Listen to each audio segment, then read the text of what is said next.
இன்னைக்கு சங்கடஹர சதுர்த்தி. விக்னேஷ பெருமானை வழிபட உகந்த நன்னாள். இந்த நன்னாளில் நம்ம தெரிஞ்சுக்க இருக்கிறது, நமக்கு நியாயம் கிடைக்க, அது மட்டும் இல்லாமல் தீயவர்களை உடனே தண்டிக்க விக்னேஷ பெருமானுடைய 24வது திருவுருவமான உத்தண்ட விக்னேஷ பெருமானுடைய தியான ஸ்லோகமும் அதை விளக்கத்தையும் நம்ம தெரிஞ்சுக்க போகிறோம். உத்தண்ட கணபதி ஆனப்பட்டவர் சிகப்பு நிறத்தில் இருப்பார். உத்தண்ட கணபதி முக்கண் கொண்டு ஈசனுடைய திருவுருவமாக இருக்கிறதுனால பார்வதி தேவியினுடைய ஒரு அம்சம். அதுவும் பச்சை நிறத்தில் இருக்கிற தேவி ஆனப்பட்டவங்க.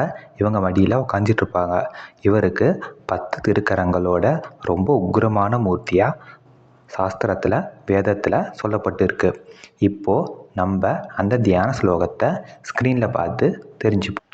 ஸ்லோகம்: கல்ஹாராம்புஜ பீஜபூர கதா தந்தேஷு பானசுமம் விப்ராணோ மணி கும்பசாலி கலசோ பாசாசுனி சாபகம் கௌராங்கியா ருஷிரார விந்த கரையா தேவிய சமாலிங்கிதः சோனாங்கஸ்ய சுபம் ஆதனோத் பஜதாம் உத்தண்ட விக்னேஸ்வரः.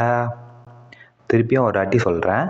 கல்ஹாராம்புஜ பீஜபூர கதா தந்தேஷு பானசுமம் விப்ராணோ மணி கும்பசாலி கலசோ பாசாசுனி சாபகம் கௌராங்கியா ருஷிராரவிந்த கரையா தேவிய சமாலிங்கிதः சோமாங்கா சுப ஆதனோத் பஜதாம் உத்தண்ட விக்னேஸ்வரः. சுபம் பஜதாம். சுபம் அப்படின்னா எப்போவுமே மங்களம் அருள்பவர். பஜதாம் அப்படின்னா வழிபாடு செய்ய மங்களம் அருள்பவர். யார் அப்படின்னா உத்தண்ட விக்னேஸ்வரக. உத்தண்ட கணபதி ஆனப்பட்டவர் அடியவர்களுக்கு எப்போவுமே சுபம் மங்களத்தை வழங்குவார். சோமாங்கஸ்ய. சோனம் அப்படின்னா சிகப்பு நிறம். சிகப்பு நிறம் உடையவர்.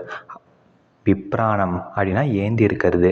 சிகப்பு நிறம் உடைய உத்தண்ட விக்னேஸ்வர பகவான் கரங்களில் எதெல்லாம் ஏந்தியிருக்காரு அப்படின்னா கல்ஹாரம், அதாவது அல்லிப்பூ. அல்லிப்பூ இல்லை நீல தாமரை அப்படின்னு சொல்லலாம். அம்புஜம் அப்படின்னா தாமரை. அது மட்டும் இல்லாமல் பீஜாபூரம் அப்படின்னா மாதுளை பழம். கதை தந்தேஷோ தன்னுடைய சொந்த தந்தத்தையும் ஏந்தி இருக்கார். அதுவும் இக்ஷுபானம். இக்ஷுபானம் அப்படின்னா கரும்பு வில். இதை மனசை கட்டுப்படுத்துறது. மணிகும்ப அதாவது நகைகள், ஆபரணங்கள், ரத்ன வைடூரியங்கள் நிறைந்த ஒரு கலசத்தை திருக்கரங்களில் ஏந்தி இருக்காரு.